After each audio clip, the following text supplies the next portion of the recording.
miles. Do you mind? Benny Goodman, ladies and gentlemen, the man with the torrid clarinet and the even more torrid band who purveys assorted rhythms, all danceable, in the urban room of the Congress Hotel Look in at this Chicago. guy. Evening, Chris. First of all, one of Irving Berlin's greatest hits, Blue Skies.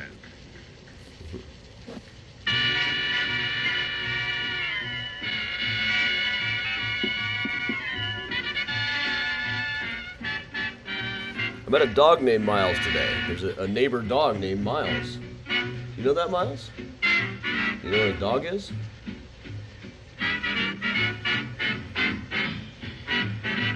Probably seen him out the window. Hey, Cindy, Karen, David.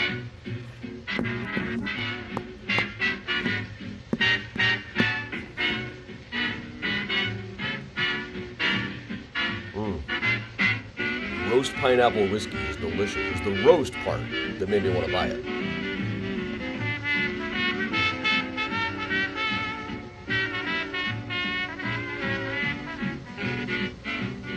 Hey, Gladys. Hey, Cat. Hey, Chrissy. Yep, join the Adam Fun Club today, Mac. It's a Mike Tyson's Punch-Out Nintendo reference. For those of us of a certain age.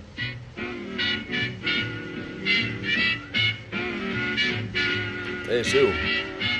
I wondered if anybody ever actually sees the descriptions. Hey, Donna.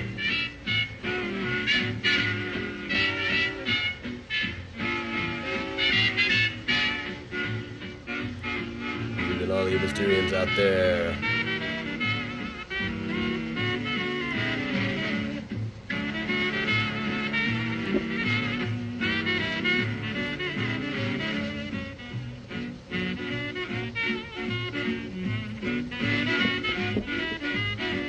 Kathleen. Hey, Wisp over on YouTube. And hey, Grandma Bell in the ATL. This shirt, my parents just sent me this. Matches the decor here, huh? I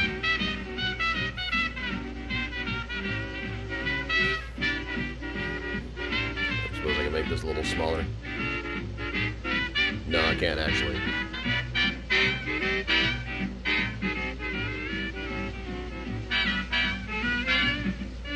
There we go.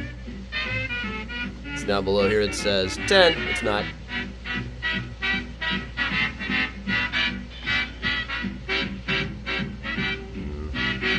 Nah, I can't do it.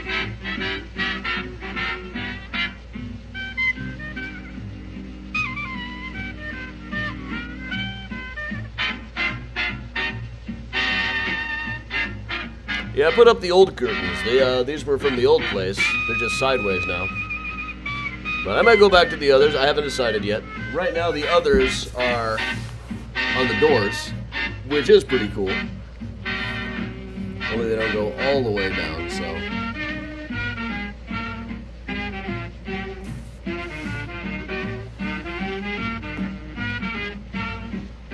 Hey, Lori. Hey, Casey. Hey, everybody. Welcome to Mysterious Chicago.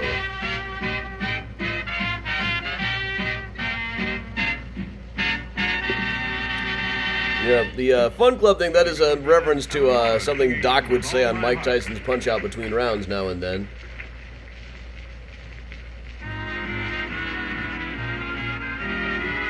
Hey, Troy in Orlando. You don't have to call me sir. I am not a Knight of the Realm. Hey, Kelly. Hey, Donna.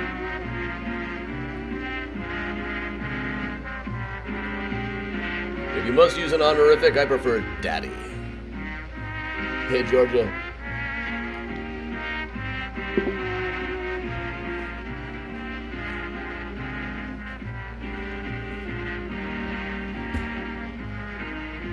Hey, Christine.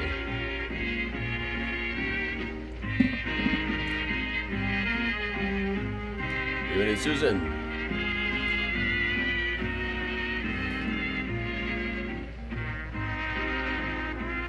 Oh, Rich and Cassidy are seeing Luca in How to Succeed in Business.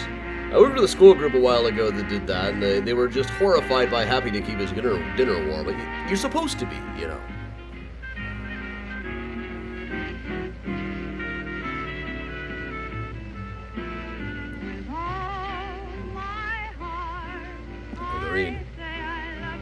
Geraldine. Thank you, Geraldine.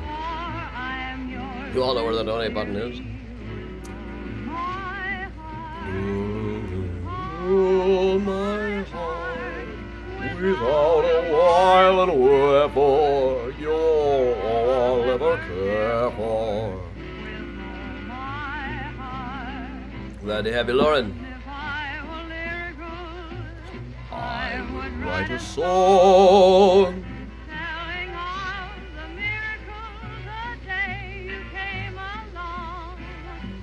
And every night I'll tell the stars above you to say again I love you with all Hey, Ellen. my heart.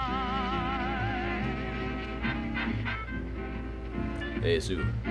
2 more work days till vacation. All right. Evening, everybody. Welcome along. It's a tour I always like. I'm doing a tour for some board of directors. I don't know which board of directors exactly. I forget. But it's at Graceland on Saturday. They wanted me to highlight little-known people. Okay, I can do that. Hey, Laura. Welcome along. Glad you got to see it.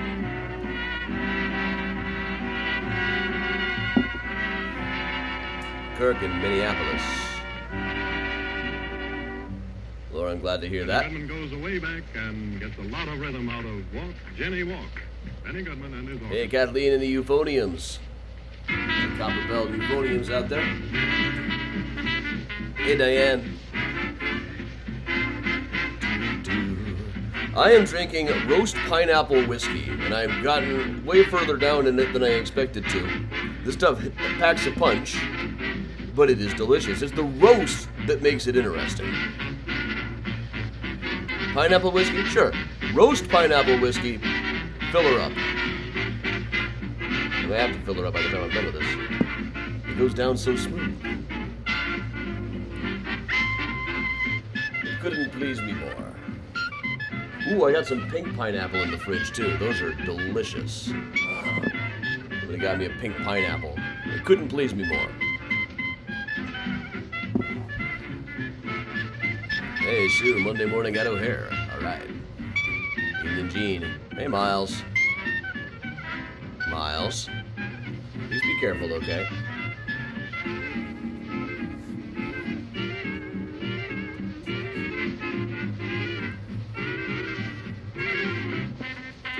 And Megan, I don't really go with flavored whiskey in general.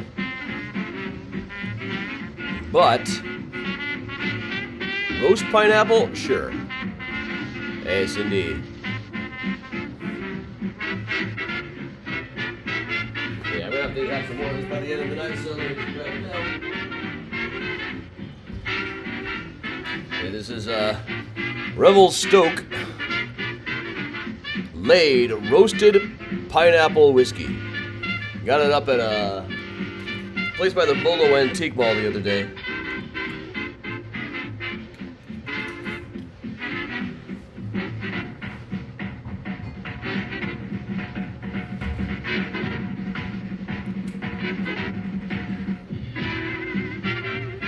Now, David, I'm with you. Usually I just want my whiskey to taste like whiskey, my coffee to taste like coffee.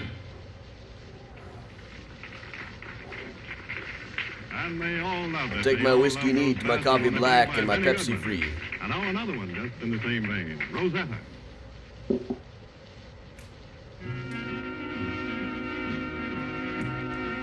Evening, Jim. Did some plotting about a new podcast today. Some actual steps are coming into focus now. Things are coming into focus. We're gonna make this work. It's gonna be awesome.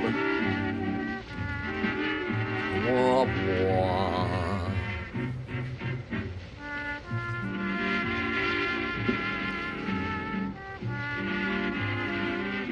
California cherry whiskey. Only Michigan cherry whiskey for me.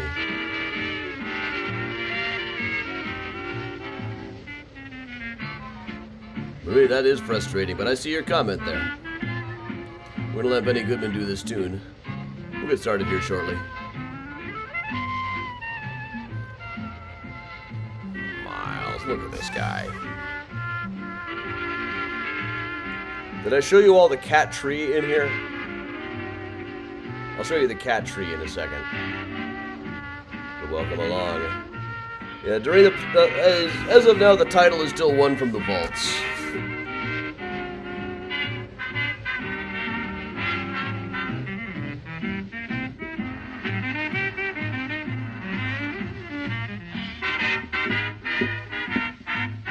Black cherry wine, that sounds good. Sweet and heady, like my love. Black cherry wine.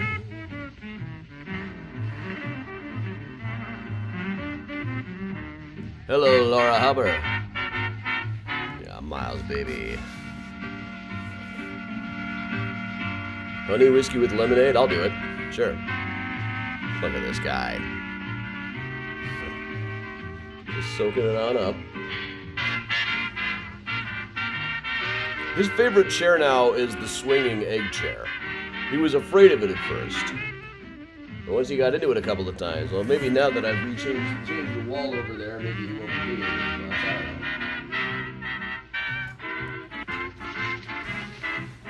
Hey, thank you, Paula.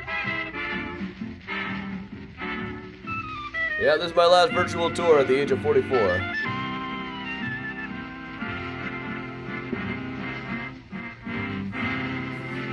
All right, there's Benny Goodman wrapping it up, which means it is time for us to get started here. So, all right, welcome along, everybody. I am Adam from Mysterious Chicago Tours. With me, as usual, is the mighty Miles. Isn't that right, Miles? Yeah. I want to just show you guys the cat tree over here, over in my dining room area. This is the cat tree. Birch trees like this were native to Rogers Park here in Chicago. I added a couple of floating shells for him to jump up on. And he does, in fact, get on them, too. All right, let's set this thing up properly. You can see I took down... There were bricks on the back wall, but I decided to take those down and go back to just the hunter green like the rest of the walls in the vicinity. Yeah, I think it does look cleaner, too. It really makes the one wall that is a brick wall pop. All right, welcome along, everybody. Enough showing off all of my decorating and building that takes up most of my day lately. But I'm Adam Seltzer from Mysterious Chicago Tours. I've been a tour guide and historian here in Chicago for over 20 years now. I've got about a dozen Chicago history books out, including Mysterious Chicago, the book, Flickering Empire, How Chicago Invented the U.S. Film Industry. One called Murder Maps USA, that's from Thames and Hudson. New this year, Graveyards of Trinity Church and St. Paul's, a book about New York cemeteries, which financially was a very bad decision for me. This book has cost me money, it has not made me money, and it has not led to new opportunities or anything so far. Most of the books are really loss leaders, but they're just to promote the tours. This one was not. I don't know. You got to do the research because it's there, you know. Coming up in September, we're going to be doing some deeper dives on this, but Johann Hock, Chicago's Serial Husband. This book is going to be out in September from Arcadia/The History Press. Very excited about this. I just finished it off. The introduction has not one but two Taylor Swift shout-outs. Both of them are entirely justified, too. So, most relevant for today, Graceland Cemetery, Chicago Stories, Symbols, and Secrets. Volume 2 is in the works, but Volume 1 is out now. You can get it wherever you order books from or at Graceland Cemetery itself. I should be doing a Graceland tour again here pretty soon, other than just the private ones that I've been doing. You know how it is. A lot of private tours lately, but Rose Hill tour on Sunday. So if you want to come see this kind of stuff in person, come on out on Sunday morning. Get the tickets down at mysteriouschicago.com. Everything will link you everywhere else. It's the internet after all. But all right, everybody. So today what we're going to be talking about is a tour that I do now and then of just women at Graceland Cemetery. I've done various subsets at Graceland Cemetery. We've done the Civil War at Graceland. We've done true crime at Graceland. We've done a couple of times I did an in-person one called Graceland with no rich white guys. And boy, did I get letters about that. But, if people unfollow me over something like that, good. I don't want to cater to people like that. Fuck them. All right, so let's start in at Graceland Cemetery here. Move just slightly so it doesn't annoy us. Graceland Cemetery and Arboretum. This is, well, it's crematorium on the sign. It's not actually a crematorium functioning in there anymore. But in the 1890s, when they opened it, the directors of the cemetery, the management, just added a crematorium and then asked permission for the board of directors. They decided it would be easiest to do if they already had one. Now, there weren't a lot of crematories in the United States at the time. People from all over the Midwest who wanted somebody cremated had to come to Graceland to do it. Unless you believe the stories about H.H. Holmes' basement, which one thing that gets left out of those retelling is that there was no crematory in Chicago at the time. But we're moving up right over here. Right around the entrance, there are a couple of cenotaphs that have been added right near this old worn grave for Colonel Webb. What video did I use for this?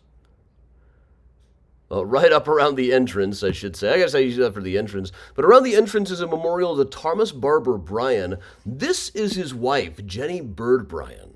She's I'm always tempted to call her Jenny Birdbrain. I'm sorry about that, but it's right there on the T. So this is Jenny in an absolutely fantastic portrait by G.P.A. Haley. This is actually in Washington, D.C. now.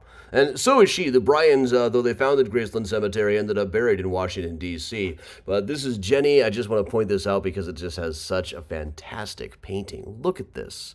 The look on her face. A lot of people here at Graceland were painted by G.P.A. Haley. Nobody's really done enough of a study of him. He's best known for his portraits of presidents. Like, they brought this guy in to paint Andrew Jackson when Jackson was dying. And on the day that he died, everybody was like, hey, it's happening, come on in. And he was like, oh, maybe this should be family only. And they're like, no, come on.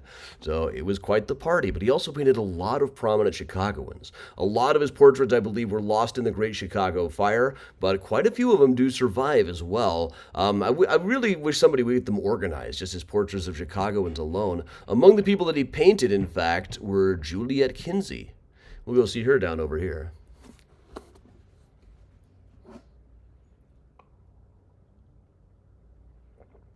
Bathroom Barons of Graceland. I might have missed something there, Susan, but all right.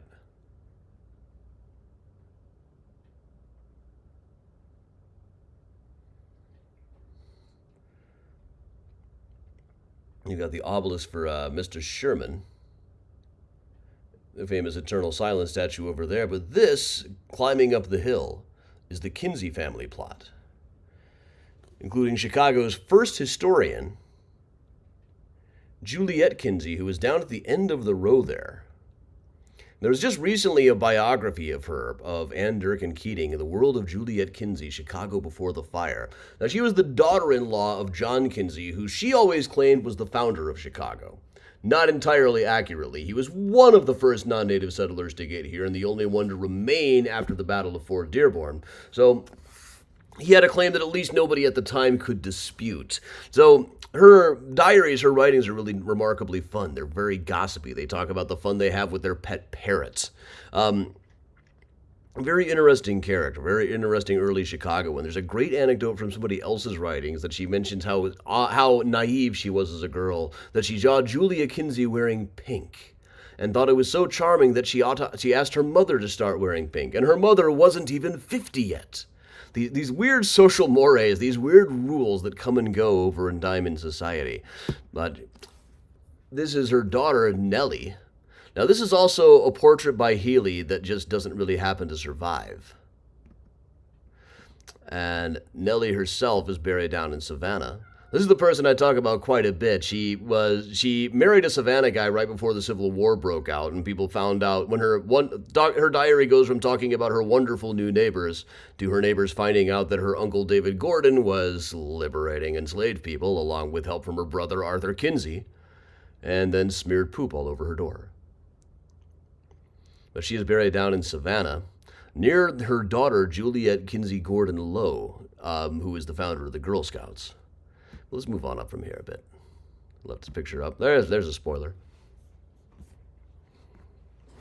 Let's move along. I believe the Juliet portrait on the cover was a G.P.A. Haley copy, possibly done by Juliet Kinsey Gordon Lowe. Right over here, this large monument here. It's almost a cliche. All around the pond, almost every monument, you've got a big marker to some like meat baron or lumber baron or railroad baron, in this case Columbus R. Cummings, but almost invariably there is a woman in that plot who is more interesting than the guy who is the marquee attraction. Up here, this is Columbus R. Cummings, who is the president of the Nickel Plate Railroad. It's the kind of thing I just can't get too excited about. The guy made a lot of money at this by being a railroad president, but if he hadn't been the president of the railroad, some other dork would have been. There's nothing particularly unique about it. But this is a granddaughter, Edith Cummings Munson, who inspired a character in The Great Gatsby by F. Scott Fitzgerald. And Fitzgerald specifically said, I suppose you know who Jordan Baker is based on. That's Edith Cummings. Now, Edith was one of the big socialites in Chicago, as part of a group with Ginevra King, who inspired the character of Daisy in this book that they called the Big Four. We covered them quite a bit on the Patreon a few months back. Jordan Baker in the book is a golfer who dates Nick, the protagonist for most of the book, and has some really banger songs at the parties in the new musical version that is running on Broadway. But Edith herself was an amateur golfer, but a very successful amateur golfer. She won an awful lot of tournaments, and unlike the Jordan in the book, she was never accused of cheating that I know of. But Edith actually made the cover of Time magazine as a golfer. Now, there's not really a story on her in this. It's just like a thing about amateur golfing that happens to mention her. But she made the cover. Time magazine was only a couple of years old in 1923 when this happened. She was the first sportswoman ever to be there. Years later, when people rehash this story, they tended to remember her as being the first woman on the cover of Time, which is a little bit off. She's the first sportswoman and one of the first women. There had been a couple of others who were involved in politics before she was. But she tended to be remembered as Time's first cover girl. This is a terrific article from 1982. It's like, this article alone is worth doing volume 2 of the Graceland book. She's not in volume 1. I somehow missed knowing about her. I knew about Columbus R. Cummings' adopted daughter marrying a German nobleman who killed a cop in Redpath Saloon, but she married much later than her other socialite friends. Jordan Baker in the play definitely doesn't want to marry anybody. She's just kind of a solo flyer. Edith married much later than most of her friends, which may be why she was the only one of her friends never to get a divorce. But this is an article about her from 1982, and they remembered her as Time's first cover girl. She was still golfing, although not competitively. Reminisced about living in London during the Blitzkrieg, and reminisced about all sorts of things. Then mentioned there's a great line in this that she really wished before she died, she could meet a truly vulgar person. I love that line. You read these articles and you're just like, man, I love this person. F. Scott Fitzgerald may have judged them as shallow and careless people. Maybe she was in the 1920s, but people grow up. And it's important to remember. It's something I bring up a lot. Whenever I see Great Gatsby with a school group, and that happened quite a few times this year, as we're walking back, we all discuss the major themes of the Great Gatsby and how the play differs from them. And it does differ, but I think part of the reason is we only see these characters in the book through Nick's eyes. There's things that happen in the musical that we have to judge for ourselves. But let's move along.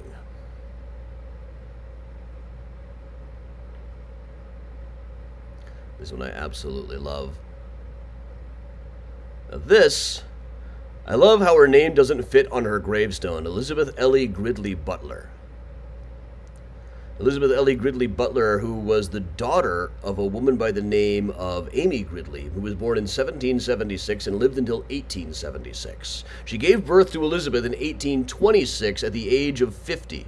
Now, to give birth at the age of 50 and survive for another 49 years is a unique and impressive feat itself. I looked for a photograph of Elizabeth Ellie Gridley Butler. I never did find one. There might be one out there now. Also a picture of Amy, who died in 1876. I'm not surprised not to have found a picture of her, but I did find a picture of one of her other daughters, of Elizabeth's daughter here. Elizabeth now this woman, I always say she looks like Whistler's mother's grandmother in this picture. But no, she is actually the daughter of Elizabeth Ellie Gridley Butler. Elizabeth was still alive when this picture was taken, in fact. It's very hard to look at this woman in this picture and imagine that her mother was still alive when this was taken. Reason that this one is, that this picture survives at all, and it's such low quality they wouldn't let me use it in the Graceland book, but that little baby on her lap is her grandson, little baby Gerald Ford. So this is Gerald Ford's great-great-grandmother right here. Her father was in the Revolutionary War, hence the plaque real daughter. He was, Theodore Gridley was in the Battle of Bunker Hill.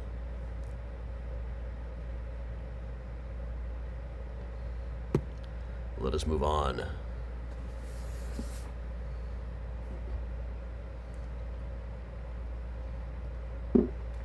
I understand there's going to be a marker added here for Sarah Good. There's not a marker here for her yet, but this is her burial place. There's a few pictures that are purported to be of Sarah going around online, but none of them are actually her. The one that they even use in the video at Graceland is a white woman, a white Mormon missionary who also happened to be named Sarah Good. It's a fairly common name. But Sarah Good was the first African-American woman in Chicago to get a United States patent. Some one-page articles about her, like, prematurely jumped the gun and said she was the first black woman to have a patent, period. And that's exaggerating things a little bit. A few others have been identified as earlier now. But she invented a folding bed. And this is another one we tend to exaggerate. People say that she invented the folding bed, or she invented the Murphy bed. Folding beds have been around for centuries. But she invented one that folded into a cabinet. And there may have been others that she invented as well. There's some talk about one of her things in a newspaper ad that covers, that sounds like a whole different invention than this. Now, I went through a lot of her paperwork. One thing I found was how many lines of credit she was able to open when she opened up a furniture store. She had a line of credit with Marshall Field, who she was probably doing deals with, and got all of this without her husband co-signing, which would have been fairly unusual at the time. You tend to hear that it was illegal. It wasn't illegal, it was just very unusual. A lot of banks might have had a house rule against it. There might have even been some municipalities where it was illegal in the late 19th century. Now, the furniture store that she operated wasn't a big success. They were in the basement of a medical school. The medical school flooded and wrecked all of their stuff. Her husband went back to being a carpenter. We don't know too much about her husband. He's a very successful carpenter in the city, though.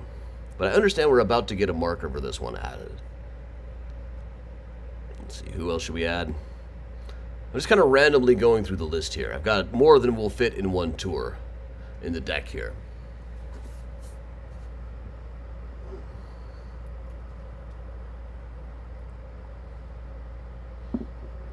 This is James and Clarissa Wilson. We do have a picture of their house, which was up in the Wilmette area. They turned up on the Ghosts of the North Shore tour.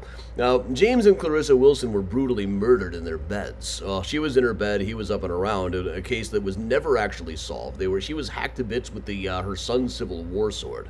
But I really like Clarissa, because she was very, very political. And one time somebody brought her a present wrapped in a copy of the Chicago Times, and she threw the present away because it had been touched by the Copperhead Chicago Times. I love that about her. Now, a local butcher was the only real suspect they had for the murder, but it just wasn't solid enough. I think nowadays there would have been sufficient evidence probably to convict the guy. He ended up getting shot in a card game in Churches Ferry, North Dakota, after being acquitted. Which, I always say, that just sounds like a town that only exists so that people can get shot over a card game there.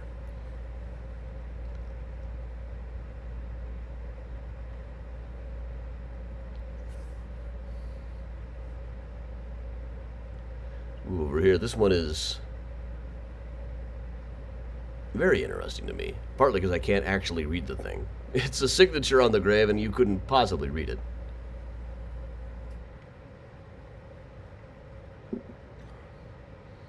But this,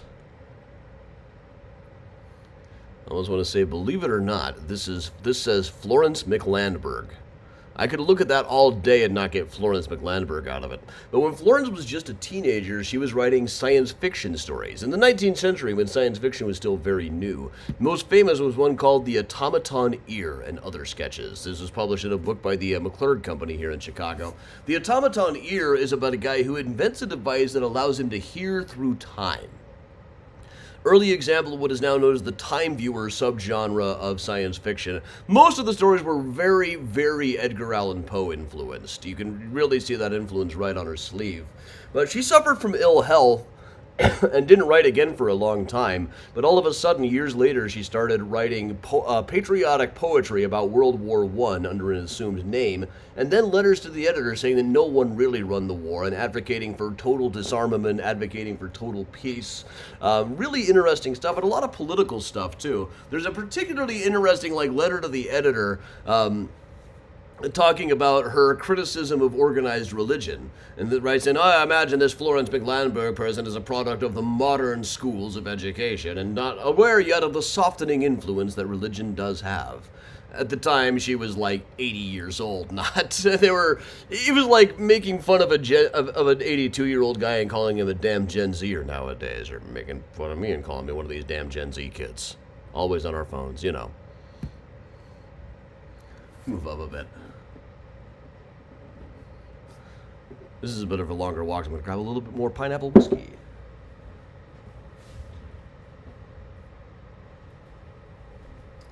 Oh, I'm rambling. Yes, that's her in the spotlight.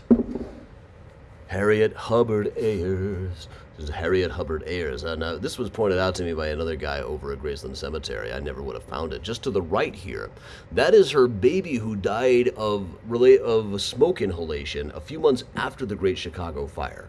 By most metrics, this would be considered a Great Chicago Fire grave. It was very soon after and from the effects of the fire. There were only a couple of those marked, only 2 or 3 of them marked in the entire Graceland Cemetery. I don't know of any of them in Rose Hill Cemetery. I don't know of any of them in Oak Woods Cemetery. You know, there really weren't that many victims who died in the Great Chicago Fire. It's estimated a few hundred, but nobody really knows for sure. But anyway, the baby's mom, Harriet Hubbard Ayers, got a job writing a beauty column for the New York World. And there was a whole line of Harriet Hubbard Ayers dolls in the mid-20th century.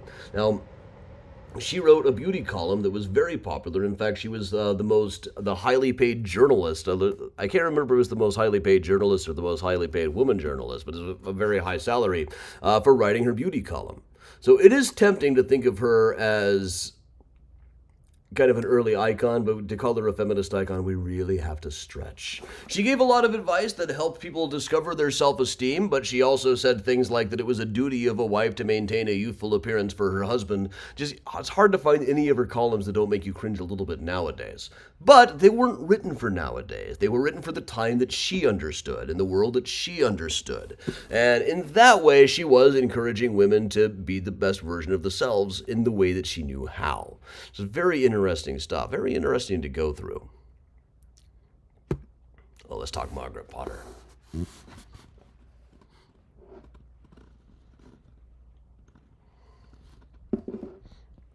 Lynn has a Harriet Hubbard Ayers doll. Imagine, is there anyone old enough not to understand all these losing my religion in the corner comments up there? Then you hear that song go off in a karaoke bar. REM lyrics make very little sense, you know.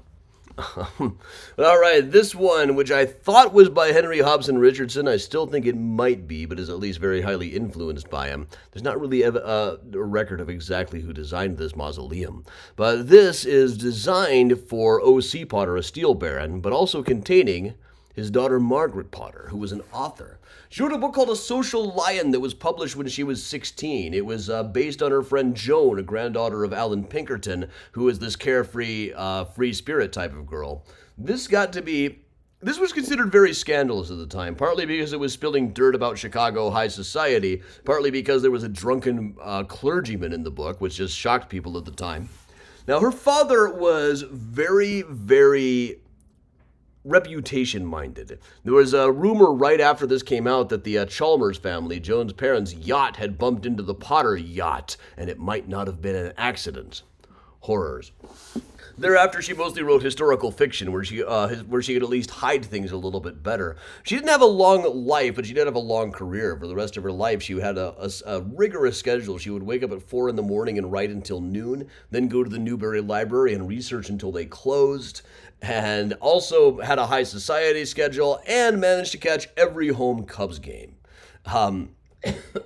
One of the guys from Tinker to Evers to Chance said that it bothered her and her sister more when the Cubs lost than it bothered the team when the Cubs lost. So she didn't live a particularly long life. She was married and going through a divorce, was addicted to morphine. I think probably the kind of schedule she was on, she was probably taking something to get going, something to go back down, before they knew just how bad that was for you. But there was a drug they would give you to get off morphine at the time called chlorodyne, which is a combination of laudanum and cannabis. You can't get it anymore. But it was a drug that would help you get off of opium and morphine, and she overdosed on it. Apparently, it was very easy to overdose on it. It's probably why you can't get it anymore. Also, just laudanum in general. You cannot get laudanum nowadays. But probably, my guess is it really probably only worked about as well as taking 3 or 4 ibuprofens. But if we're going to do that mausoleum, we might as well go over to the next one, too, as I absolutely love this one anyway. Everybody does, of course. We'll move it over. I tell you, you can just drink this particular roast pineapple whiskey as though it were Sprite or something. It goes down that easy. Then all of a sudden you realize that you're 3 sheets to the wind. And while we're walking here, I know it's a little incongruous to have a guy doing the Women at Graceland tour, but we're a one-person operation around here. Hence, yes, Phoenix, night swimming makes perfect sense to me. Michael Stipe is very open about the fact that he got away with a lot in his lyrics just by using his voice to sell it. There is a rumor that Man in the Moon was born out of a contest between him and Kurt Cobain as to who could work the word "yeah" into a song most often. Yeah, yeah, yeah, yeah.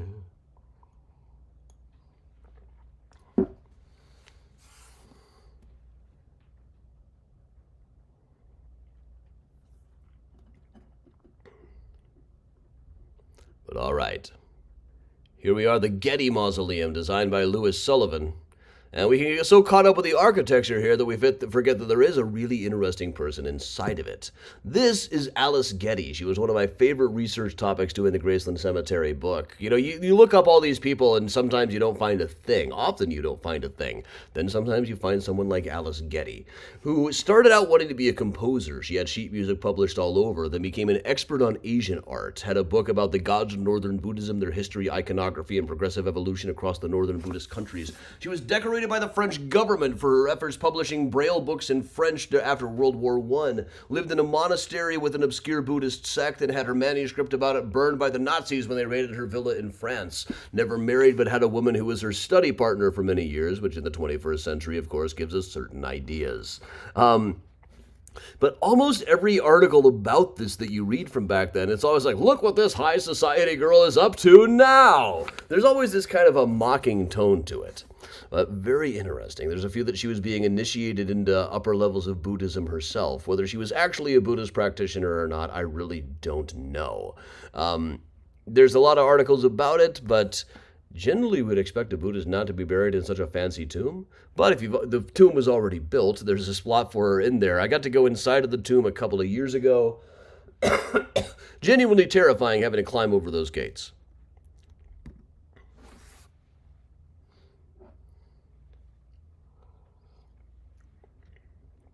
Octavio, I have research assistants off and on until they go get other jobs.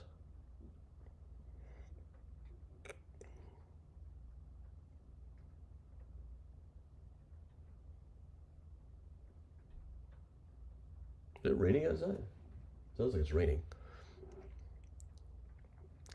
Over the globe there is a typewriter ball containing the words of, I believe, the 23rd Psalm.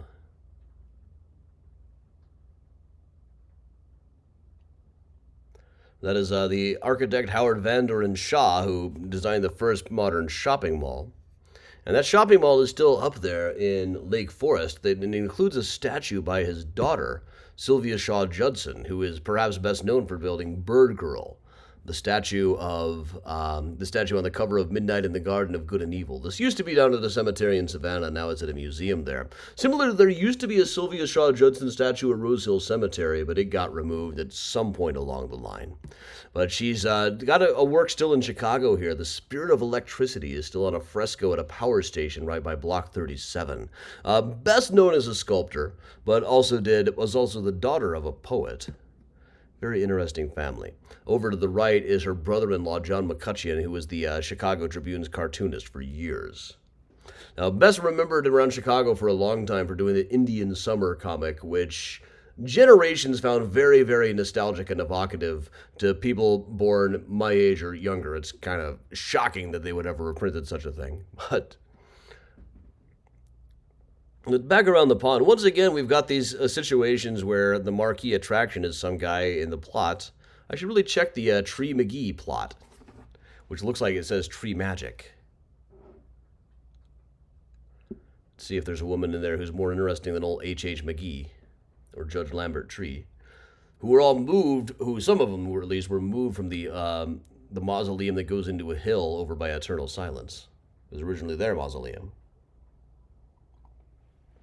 Judge Lambert Tree sold it out and had everybody hauled out, which is a good idea financially. Those mausoleums fall apart.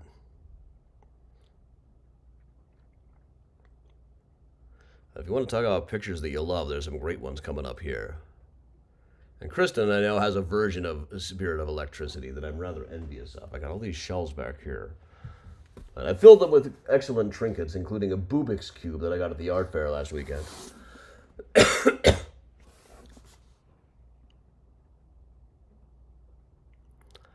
Here is Alexandra Galitzine armor.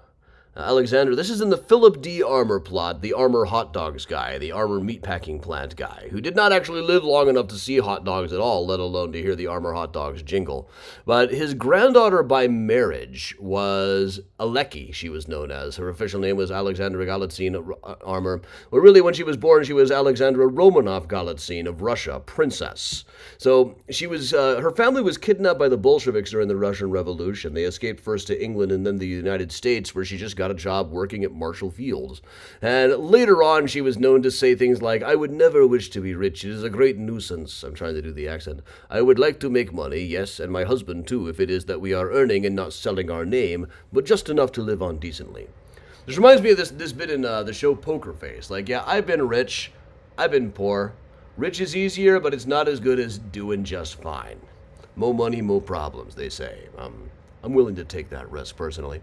But Aleki Armour was a princess of Russia who escaped to the United States and ended up just working at Marshall Field. Eventually, she married first another rich guy and then into the Armour family later, and spent the last years of her life just working as a volunteer in a hospital gift shop. You can see she lived to the about the age of 101, died here in Chicago. And her granddaughter in her obituary said all she wanted out of life was a hardback book to read and a glass of orange juice every morning. I think it's very nice, but there's these great pictures of her from the 1930s. And, well, this is like a sexy Santa Claus outfit. Kind of. I don't know, is that part of the coat or is that a muff that she's holding? Also, I'm digging the Princess Leia hairstyle there. And this, too. Look at this. This is like, you could mistake this for Marlene Dietrich or something. She looks like she's about to start singing Lily Marlene. Just the smolder. Oh, they had designers then.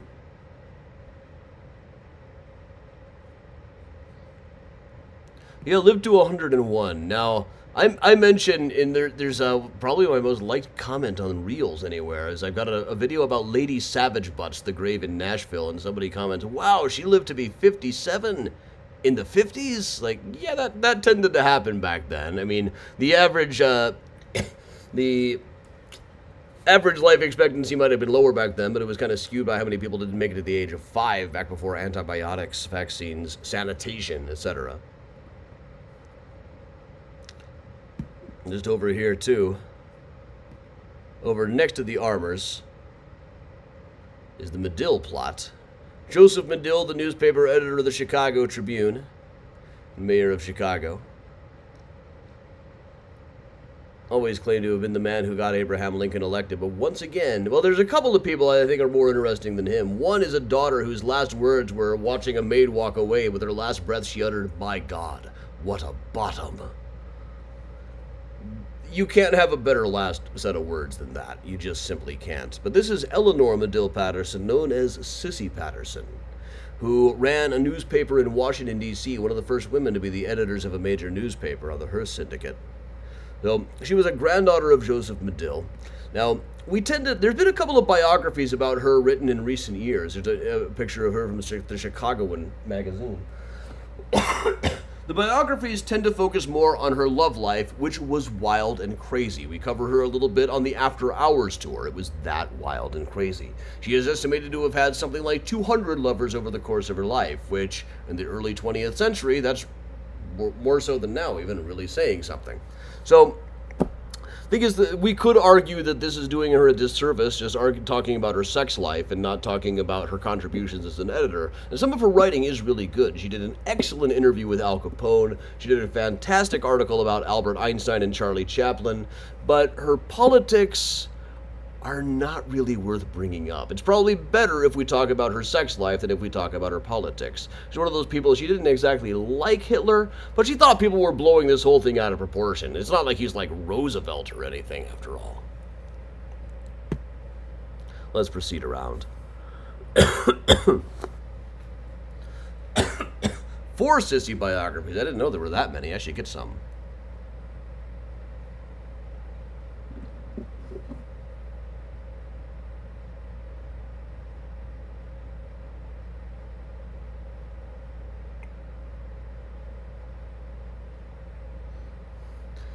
As this one says, Holmes, no connection to H.H. People ask about it in the office all the time.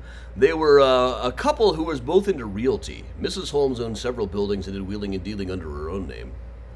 And then they ended up with this fantastic Art Deco mausoleum. And next to that, Edith Rockefeller McCormick, also the subject of a recent biography.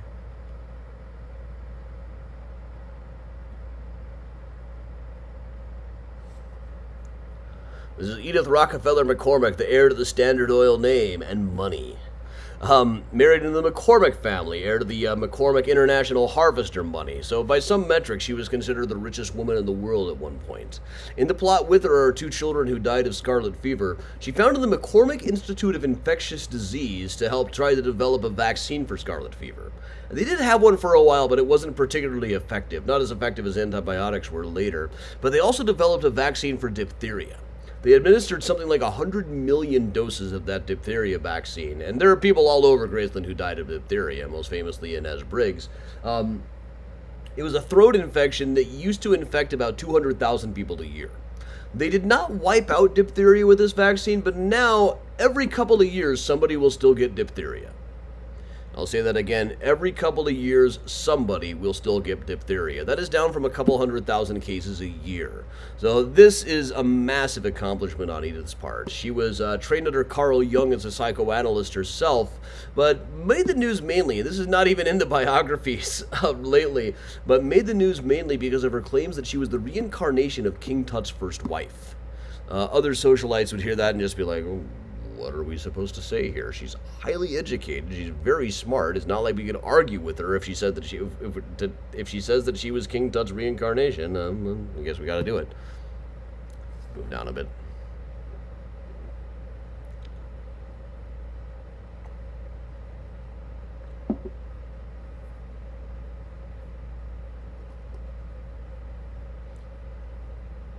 So here's Carter H. Harrison, which is Carter H. Harrison the Fifth, though he often went by Junior. His father, Carter IV, was mayor of Chicago for several terms. He also was mayor of Chicago for several terms. They tend to be referred to as Junior and Senior, which confuses things a bit because they're really the 4th and the 5th. But he was married to Edith Ogden Harrison, which in her time was just as famous as he was, really, if not more so, outside of Chicago.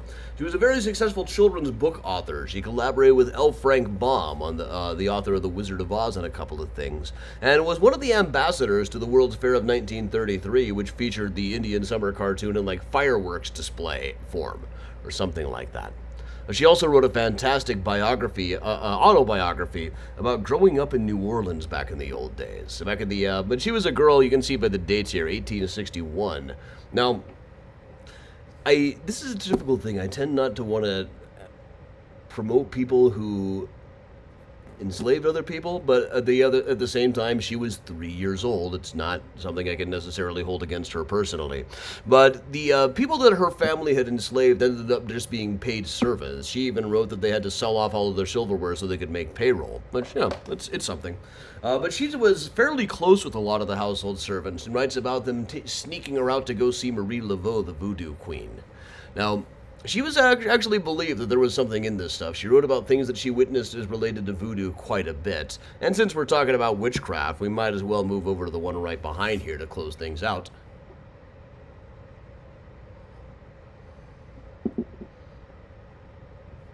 Lavinia Lane, the only mausoleum at Graceland Cemetery that is built specifically for a woman and contains no adult men, I believe. Some of the records aren't that great. Notice I don't have a picture to share here of Lavinia Lane. What we do know is Lavinia Lane came from Galena, got involved in some kind of financial dealing with Judge Van H. Higgins, who I think was a massive jerk. I mean, he was once in a lawsuit with Wilbur F. Story of the Chicago Times, and I actually take Wilbur F. Story's side in this. That's how bad this guy, Judge Van H. Higgins, was. But one day, 70-something years old Lavinia walked into his office and started cussing him out and beating him up. She and Van H. Higgins got into enough of a fight that reportedly they broke several windows in the courthouse. This must have been awesome to watch. Now, she said that Judge Van H. Higgins owed her money. A couple of days later, there was a report in the press that she had had bodies disinterred from this mausoleum in order to boil the bodies down in her kitchen. Now, this was hauled up as evidence that she wasn't entirely sane. My guess is that Judge Van H. Higgins spread that story around because he didn't want to have to pay her his money back. However, there's a couple of things in the records about her. Sometimes she's called Lavinia, sometimes it's Alvina. I assume it's just different variations of the same name, but I'd really like to see what name is on the slab on the inside. Now, this is a mausoleum that they do not open. It is falling apart. It was last opened in the 1970s. That's a story I'm not supposed to be telling, so I will not tell it. But I did try to see inside of the thing. It's quite possible if they opened the door of this, the entire thing would come crumbling down, so it just stays in place.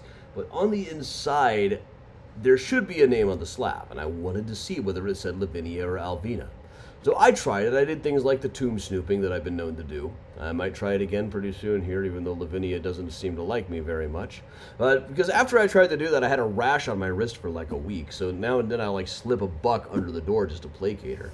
Because I do believe that the story about her boiling bodies was probably just some crap that Judge Van H. Higgins wrote up. On the other hand, I can't necessarily be certain that I have not angered a witch. It's just kind of a hazard of the profession when you work around the dead and dead people and telling dead people stories. Every now and then you might anger the wrong person. Generally that's okay because they're past the point of caring, but you never quite can tell, can you? I would close out there, but I want to just talk about Carolyn Kirkland briefly just to show her picture.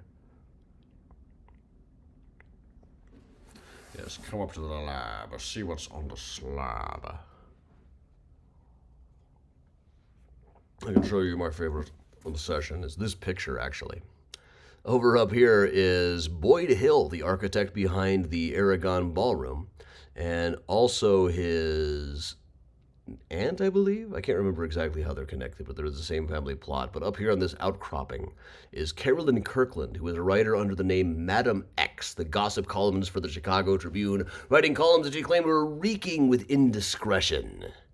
Really very excellent writing in them, too. She's a writer. As a writer, she deserves to be rediscovered. There was recently a play about her and Arthur Meeker Jr., who was buried not far from here. She referred to Arthur Meeker Jr. and Robert Hollerton as the most eligible bachelors in Chicago. They were both really gay. She probably knew that, honestly. But here she is, as pictured in the Chicago Daily News. In this photograph that I have occasionally referred to as her sitting there with, you can only call this a shit-eating grin. That's what it is. And that's all there is to it. All right, there are so many other people here at Graceland Cemetery, but I'm running out on time and getting a little too much whiskey into my system. But all right, everybody. So, if you have enjoyed this, we will have more coming up on a whole different cemetery. July 13th happens to be the day I turned the age of a vinyl single. July 13th, the Rose Hill Cemetery, 11 a.m. Go down to adamchicago.com, mysteriouschicago.com, and check out the Facebook events page. That'll link you the tickets for our tour of Rose Hill Cemetery. So there's nothing I'd rather do than work on my birthday. Doing these tours is what I love to do. It's what makes me happy. It's what gives me purpose, etc., etc. I want to say briefly about the guy who was running a tour at Graceland right when I was finishing up my last one. He looked at my car and said, "Hey, if you took my tour, you might learn something." Like, really, dude? Really? This is my most intimidating look right here. So I don't have competition. I have colleagues. I don't like there to be drama among people. But, okay, I don't know. Yes, I'm turning 33 and a third, David. Rosehill Cemetery coming up soon. So, in any case, everybody, thanks a lot for joining me. I'm Adam from Mysterious Chicago Tours, telling everyone, stay safe, stay strong, stay spooky. Here's Benny Goodman again. We'll just hang out like we always do. Man, this whiskey is something else. It just goes down like Kool-Aid. And it makes you drunk. Laura, thanks. I'm glad to hear that. Oh, you know what, Kristen? Let's cover Mary and Mahoney Griffin while we're at it. I was recently on a tour of the Roby House, and our tour guide told us that the art glass windows, which is my favorite thing in a Frank Lloyd Wright building most of the time, is the art glass designs. She said those were designed by Mary and Mahoney Griffin. I'm trying to find a way of pronouncing her name that'll satisfy both people. If I say Mahoney, which is, I believe, how she pronounced it, people will explain to me that it's Mahoney. If I say Mahoney, people will correct me again. If I just say Mahoney. And Barbara Langton, who wrote another book about Graceland Cemetery, I met her. She's fantastic. And this is Mary and Mahoney Griffin. Chicago's the first woman in Illinois to be licensed as an architect. Worked under Frank Lloyd Wright, referred to him as a canker sore. Fantastic picture of her right there. One of her paintings of the Frank Lloyd Wright building right there. There we go. The architect of the Aragon was a guy named Boyd Hill. He's in the same plot as Carolyn Kirkland.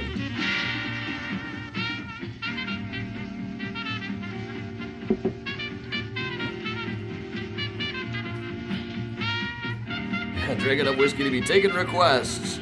They're all in the deck anyway. Now, thank you, Chris.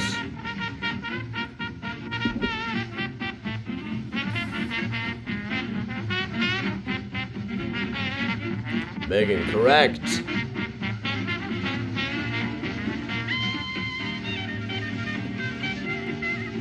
Well, there's a Mary Mahoney Griffin beach right near me, too. There's no Frank Lloyd Wright beach near me.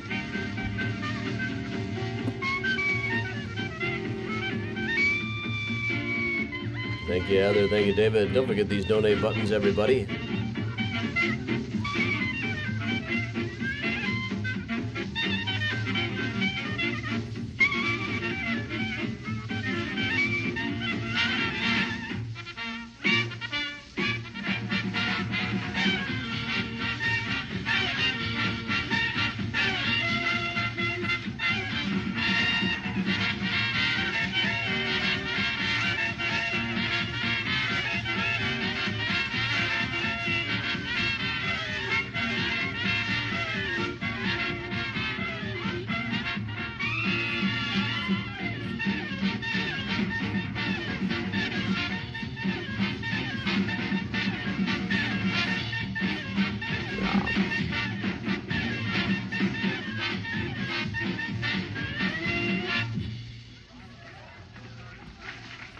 I always into space on the wrong name for this. That was the Bugle Tall Rag, Benny Goodman's own arrangement. Now, the popular tune, Thanks a Million.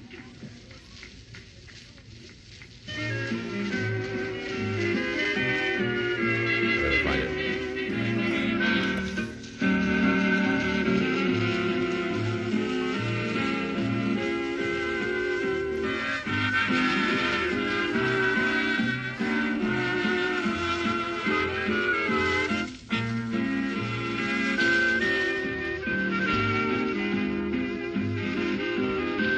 Isabel Roberts. Isabel Roberts is probably the real designer of the Isabel Roberts house that's credited to Frank Lloyd Wright. It's over in River Forest. Became an architect herself in Florida. Usually said to have been just like a bookkeeper or something for Wright, but was probably also doing designing. Also designed prairie-style windows. Claimed to have designed her own house in River Forest. She needs to be more better research. There's not enough out there on her. I couldn't find much on her.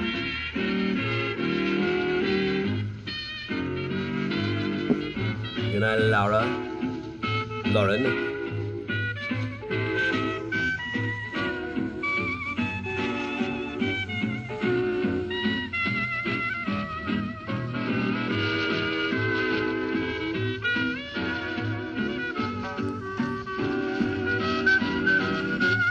dry, everybody. Is it, no, is it raining out here? Let's see.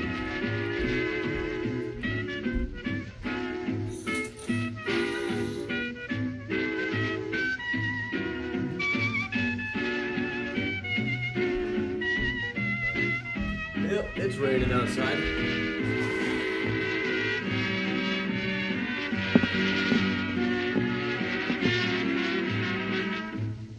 Birthday tour is on Sunday, Lynn. That's at Rose Hill. Down Harlem Way, they're all trucking. And here's Helen Ward to tell you all about her. Trucking.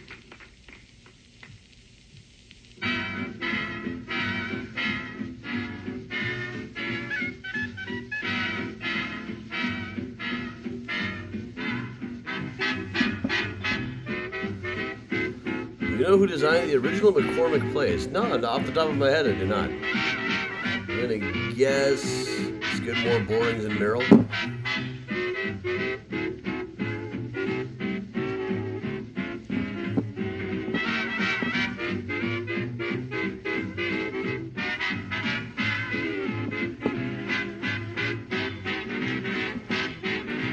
All over town.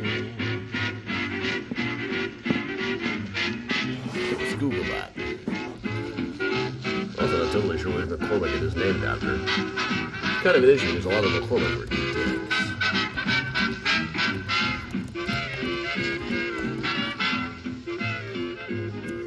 Now, McCormick Place was designed by Gene Summers or Alfred Shaw, depending on which source you're looking at here.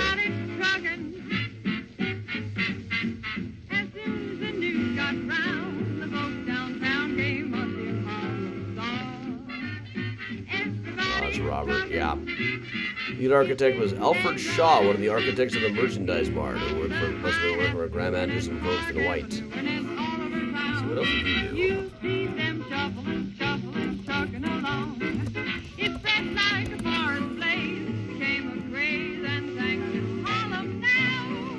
Yep, and working for Graham Anderson, Probst and White, directed of the American Institute of Architects. Born Enoch Shaw, not Howard Van Buren.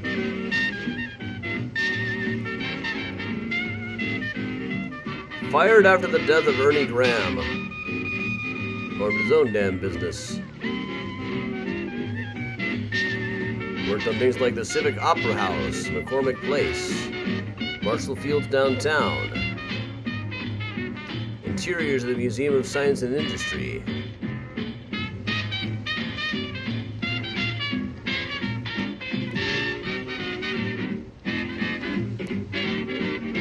Interesting. I never had a name for who was working for Graham Anderson, Probst and White at the time, and it bugs me when people don't credit the architect, they credit the company. Benny Goodman presents. I worked for a place where the company got all the credit too, you know.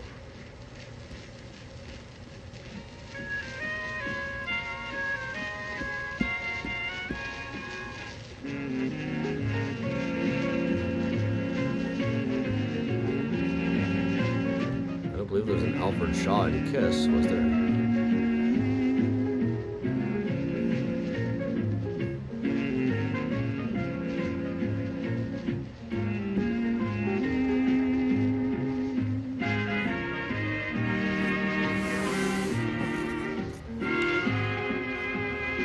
Now, the first thing that comes up when you Google that is Gene Summers, not Gene Simmons.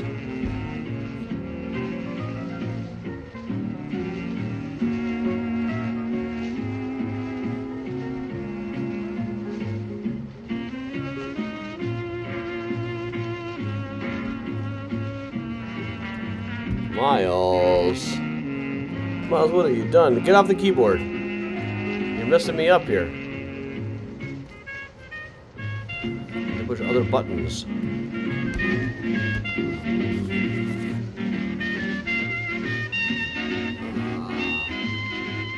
you go, buddy.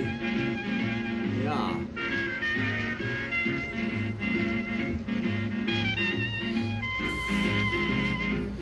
Miles, you reset the whole chat. How did you even do that? How'd you do that, cat?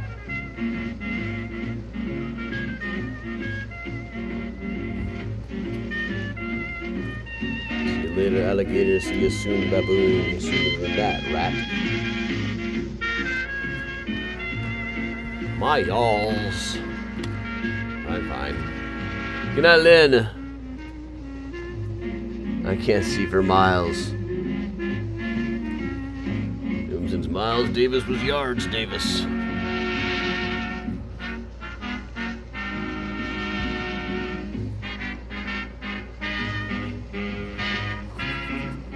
Miles, do you mind?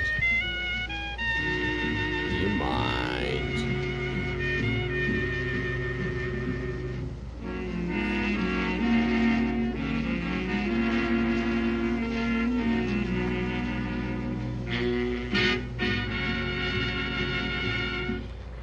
Eeny, meeny, miny, mo, and we stay right in the urban room of the Congress Hotel in Chicago, and then... All right, yeah, you know all what this button says. Benny So. Goodman and his orchestra, and here Helen Miles. Ward sing Eeny, meeny, miny, mo. Patty Vasquez came and talked to Miles today. Is that right, Miles? Didn't you?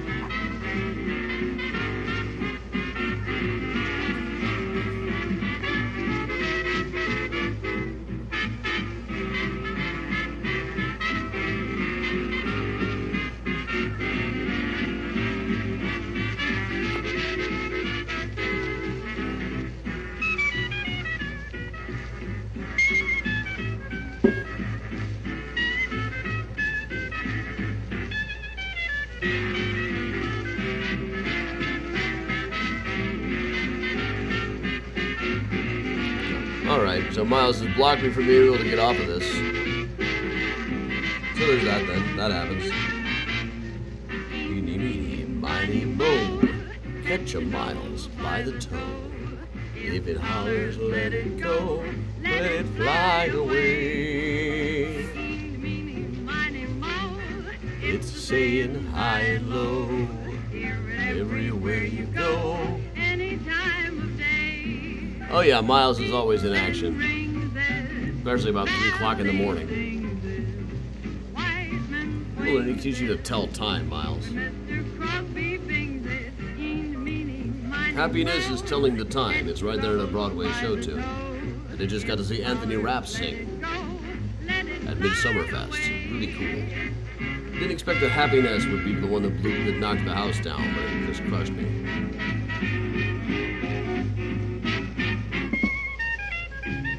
Learning to whistle, telling the time. Even though it's a cheap rhyme, the rhyme telling the time with tying your shoes for the very first time.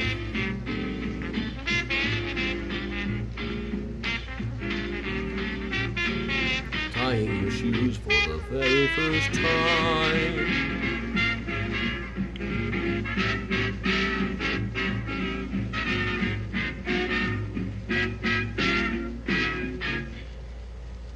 You'll like the new And we'll let digs. the title speak for itself. Benny Goodman presenting Madhouse. Took the bricks down last night for one particular wall and went it back to just a hunter green to match the other walls. I really do feel that it makes the brick wall pop.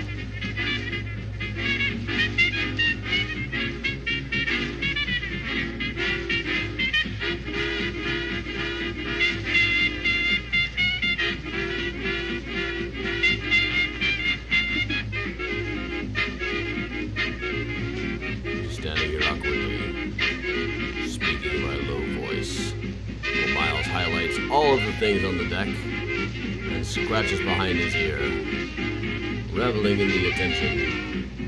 He's gotten much more into running into the shower with me lately.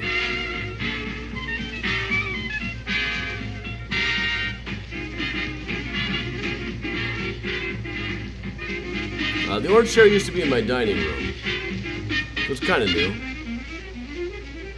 It was always covered in stuff at the old place. TV is against the wall.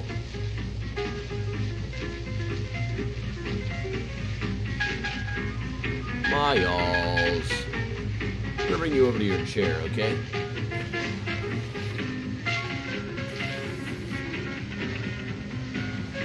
Come on.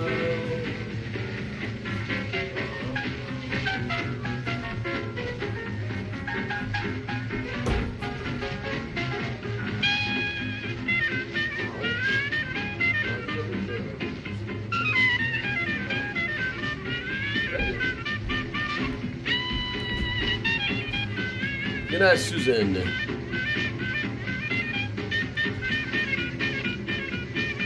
Well, all right, everybody. Time for me to go to bed as well. It's 9 o'clock after all. But all right, thanks everybody for joining me. I will see you tomorrow for Find a Grave Friday. I'm Adam from Mysterious Chicago Tours. Let's hopefully see some of you on Sunday for Rose Hill Cemetery. Until then, stay safe, stay